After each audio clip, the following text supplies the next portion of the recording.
So మన next video వచ్చేసరికి అయితే సెలక్షన్ ప్రాసెస్ అనమాట. సో బిఫోర్ వీడియోస్లో అయితే అడిగారనమాట 9.8 10 9.8 9.2 సీట్ వస్తుందా రాదా, BCB SC ST model school non residential ఈ స్కూల్స్కి వస్తుందా రాదా అని ఇలా క్వశ్చన్స్ అయితే అడిగారనమాట. సో వాళ్ళ కోసం నెక్స్ట్ వీడియో సెలక్షన్ ప్రాసెస్ గురించి ఫుల్ డీటెయిల్స్ చెప్తాను. ఆ వీడియో కోసం వెయిట్ చేయండి, సబ్స్క్రైబ్ చేసుకోండి, like share comment. Hi guys, welcome to our channel Hustlers point.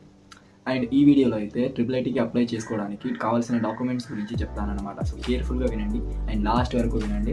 So let's start our video. Hey guys, I am Kalyankar Bhojram. I am a BTech first year student at Rgukt Basara.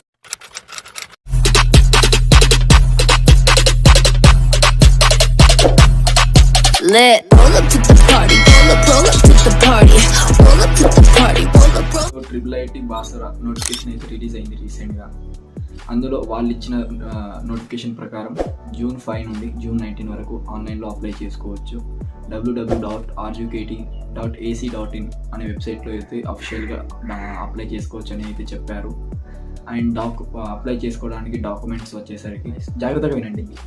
ఇవి just apply చేసుకోవడానికి, కౌన్సిలింగ్కి documents వేరే. And I mean almost all ఇవే ఉంటాయి, కానీ ఇంకా ఎక్స్ట్రాగా documents add చేసుకోవాలి కౌన్సిలింగ్. సో ఇది అప్లై చేసుకోవడానికి డాక్యుమెంట్స్ రిక్వైర్డ్ అనమాట. So first date of birth, మీ డేట్ ఆఫ్ బర్త్ గుర్తుండాలి. And hall ticket number,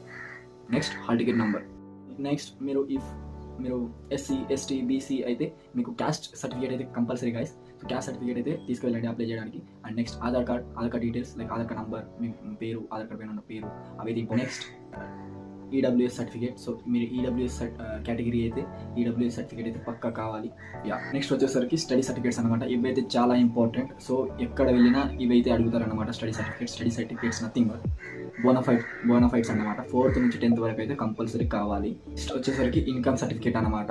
so ఈ ఇన్కమ్ సర్టిఫికేట్ మీకు స్కాలర్షిప్ రావడానికి ఉంటుందన్నమాట. ఈ ఇన్కమ్ సర్టిఫికేట్ స్కాలర్షిప్ రావడానికి యూజ్ అవుతుంది అనమాట. సో మీరు లోకల్ కేటగిరీ అని చెప్పుకోవడానికి రెసిడెన్స్ సర్టిఫికేట్ అయితే అవసరం అన్నమాట. నెక్స్ట్ మీరు cap, pH, NCC sports category అయితే లైక్ మీకు స్పోర్ట్స్ సర్టిఫికేట్ ఉంటాయి, ఎన్సీసీ సర్టిఫికేట్ ఉంటాయి. ఆ సర్టిఫికేట్స్ కూడా అప్లై చేసుకోవడానికి అప్లోడ్ చేయండి. లైక్ ఇవి బూస్టప్ లాంటివి, లైక్ మీకు సెలెక్షన్ అయ్యే ఛాన్సెస్ ఎక్కువ ఉంటాయి. ఎక్స్ట్రాగా TC, short memo, long memo ఏదైనా ఓకే.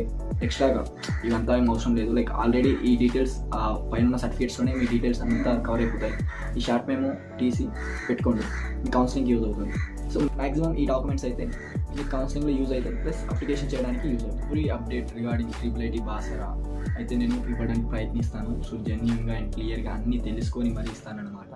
సో సబ్స్క్రైబ్ అయితే చేసుకోండి గాయస్.